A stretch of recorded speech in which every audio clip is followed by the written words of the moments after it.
Hola, mi nombre es Andrea Cordero y les voy a hablar sobre la democracia representativa en Venezuela desde 1958 hasta 1999. Esta democracia se le reconoce como la Cuarta República y surge con el Pacto de Punto Fijo, firmado en 1958 luego de la derrota de la dictadura de Pérez Jiménez. En este acuerdo, los tres grandes partidos, Acción Democrática, COPEI y URD, concuerdan con la alternancia en el poder del Estado y comparten la misma visión socioeconómica.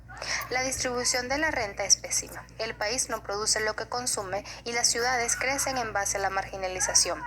Fuera del sistema político partidista, la protesta social era criminalizada y había represión de sobra. En la democracia representativa, el pueblo delega la soberanía en autoridades elegidas de forma periódica mediante elecciones libres. Estas autoridades, en teoría, deben actuar en representación de los intereses de la ciudadanía que los elige para representarlos.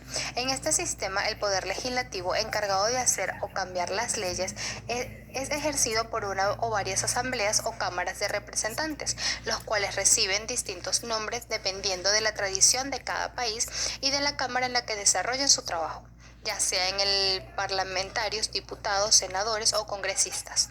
Los representantes normalmente están organizados en partidos políticos y son elegidos por la ciudadanía de forma directa mediante listas abiertas o bien mediante listas cerradas preparadas por las direcciones de cada partido en lo que se conoce como las elecciones legislativas.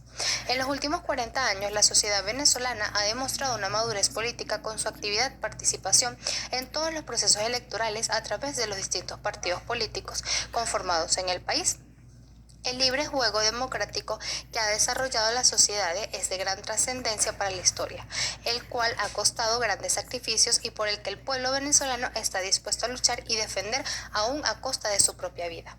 La evolución política de Venezuela democrática es uno de los periodos más importantes en la evolución histórica de la sociedad venezolana. Es el proceso democrático, proceso cuyo origen se remonta en los sucesos del 23 de enero de 1958 y que se ha extendido de manera interrumpida hasta la actualidad. En tal sentido, es importante analizar los distintos gobiernos que se ha dado, tratando de destacar los acontecimientos políticos más importantes ocurridos en cada uno de los gobiernos.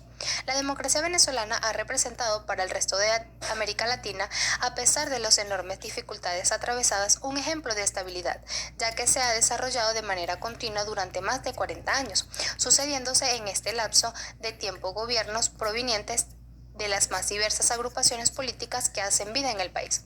Luego de 40 años de ejercicio democrático por parte del pueblo venezolano, puede afirmarse sin duda hoy en día que en Venezuela los valores democráticos se encuentran profundamente arraigados en la inmensa mayoría de la población.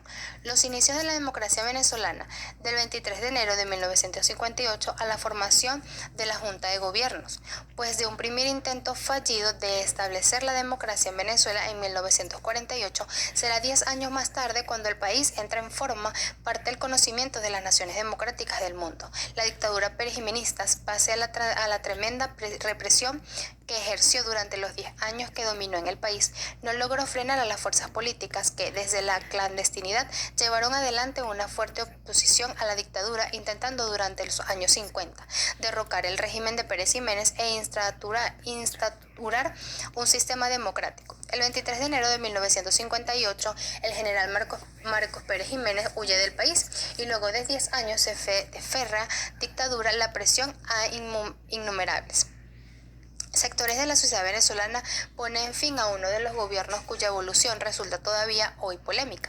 La acción de las Fuerzas Armadas combinada con la desaprobación civil genera expresada unas intensas peleas callejeras.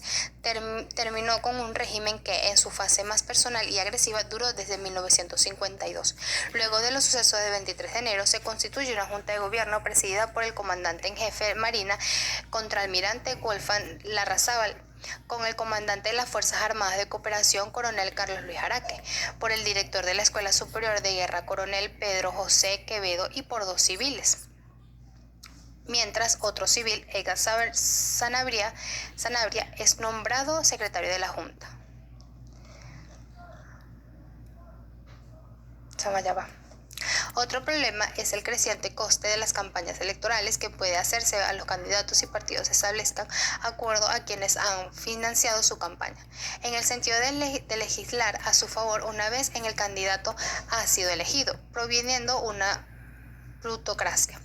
Otra crítica es el bipartidismo en el que se desemboca mucho sistema de partidos. En esta situación suele conllevar que dos partidos aparecen casi a la exclusividad a la atención de los medios y de la opinión pública, basado del resto de partidos más o menos desaparecidos de cara al grueso de la población. A pesar de todas estas críticas, mucha gente arguye que la democracia representativa es el mejor sistema de gobierno posible, o al menos el más viable de todos los conocidos o practicados. Por ejemplo, Les Marshall, un experto en la expansión de la democracia hacia naciones que tradicionalmente no han sido democráticos, sostiene que globalmente no hay una alternativa de la democracia representativa basada en los partidos.